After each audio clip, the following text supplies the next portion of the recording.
Hey, how's it going, guys? Welcome back to my YouTube channel. My name is Georgiman and I'm your friendly neighborhood anime and manga fan. I love all things anime and all things manga, and I'm here today to talk about Berserk chapter 378. So, what did I think about this week's chapter? Honestly, I thought this week's chapter was great. I don't think it was like phenomenal or anything, but I think it was very essential at setting up what the future conflict's going to be between, the band of the Hawk and, the Kushins, and how it seems to be like they're invading Kushin as we're speaking, and as of this chapter, and we see pretty much the developments of what a catastrophe that seems to be looking for the Kushin Empire, and just what pretty much the hopelessness that Guts is suffering right now as well. So all these elements, I thought they were really, really good, and I'm very excited to see what the story goes from here. Now, before I go any farther with this week's chapter, I just want to give you guys a quick reminder to make sure to subscribe to my YouTube channel so you guys can be up to date with all my anime and manga, as well as all my Berserk content that I'll be providing in this channel. It really helps out a lot, and I would really, really appreciate it if you guys could subscribe to my YouTube channel. So if you guys could, please subscribe to my YouTube channel. Now, with all that out of the way, let's get into this week's chapter. So this week's chapter starts off where we left off, which was the big revelation that Rakshas had infiltrated to the Kushin Empire.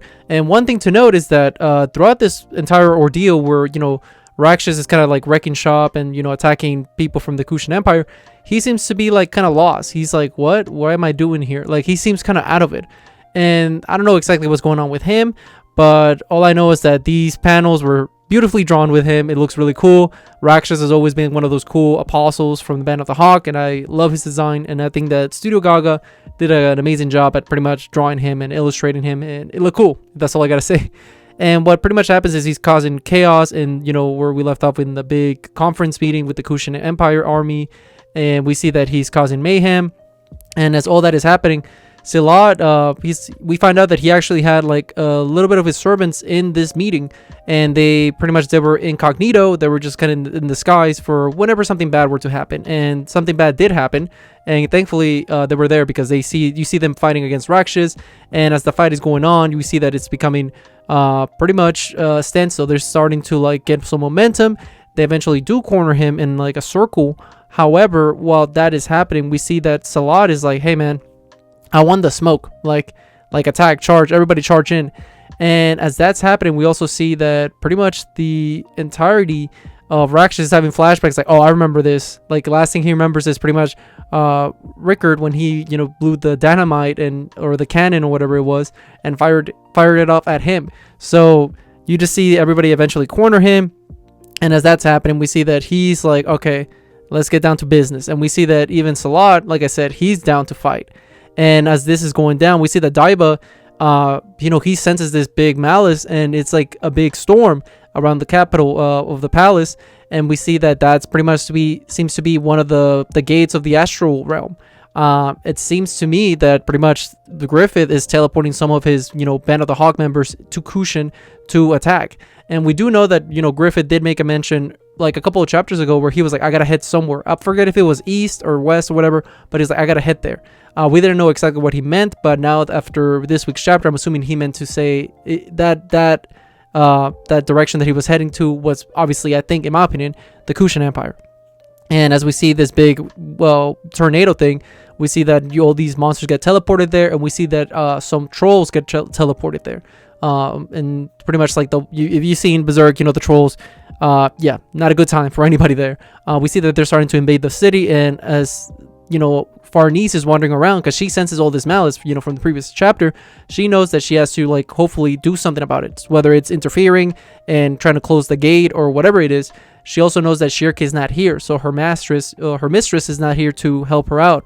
So she needs to do this on her own.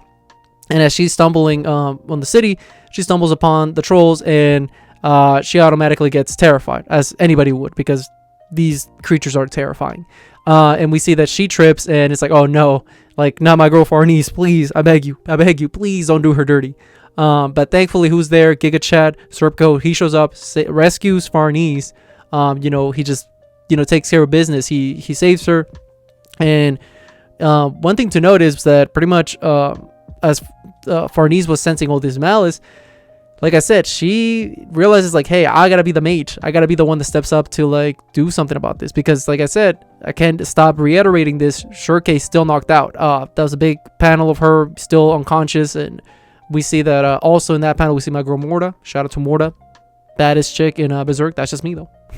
But in all honesty, I'm very fascinated to see what they do with Farnese, especially in this whole conflict, because she might be a key element to pretty much saving the Kushan Empire at this point in time.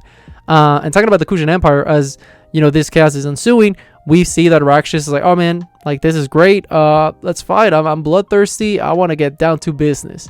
And as this chapter, you know, starts wrapping up, we see that Rakshas and Silat is like, okay, let's do this. Let's go. And we see that they square up and listen. Shout out to my man Silat. You know, Daiba mentions that, hey, this guy can take down 1,000 men without a problem. Silat said, I bet I can take down 1,001 man, including that Rakshas. All right. And he goes head in and they start fighting. And I'm very excited to see how this fight goes, because Silat has been a man that's always gotten the short end of the stick. You know, all his fights is he's always fighting somebody that's like Guts or somebody that's above him. And it's like, man, I want to see him, you know, show off. I want to see him to like do his thing. And I think that, you know, Silat right now, he has a lot to prove, because otherwise he's going to be in fraud watch.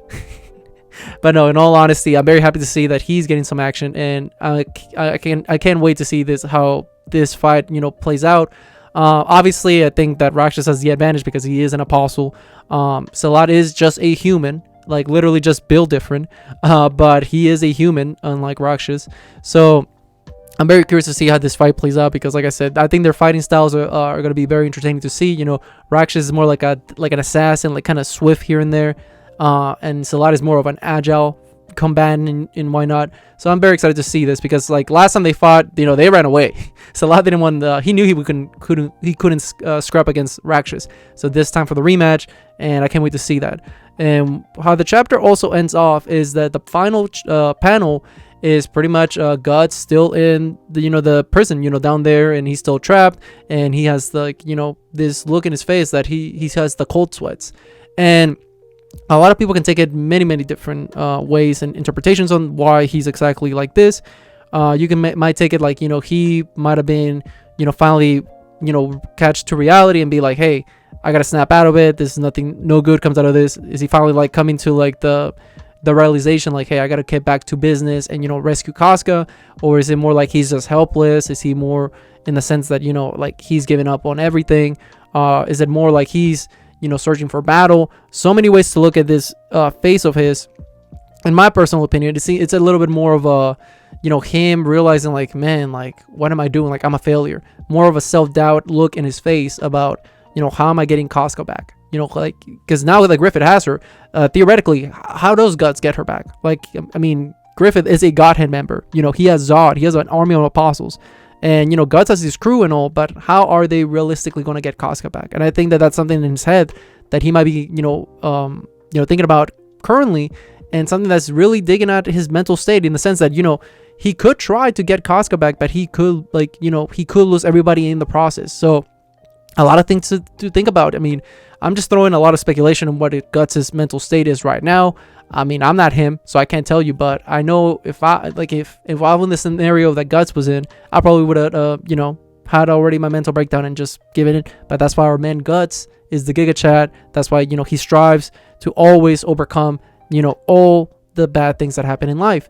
That's why we're all strugglers, and that's why my man Guts is my role model in life, and I'm sure he is for many of y'all. You know, props to Guts. He's going through it, but hey, he will come out of it. Hopefully, you know, in the brighter path, and hopefully with his girl Casca in the end. Because, man, if he doesn't, I'm gonna be crying. I'm gonna cry nonstop. All right. But in all honesty, the chapter was great. There's not a release date for the next chapter, so I don't know when chapter 379 will come out.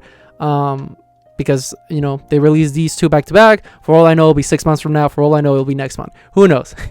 But with all that being said, what did you guys think about this week's chapter? Did you guys love it? Did you guys hate it? Did you guys thought it was alright? Whatever you guys thought, let me know in the comment section down below.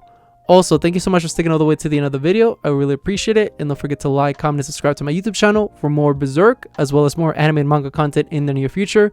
But yeah, with all that being said, I hope you guys have a great rest of your day. Bye bye.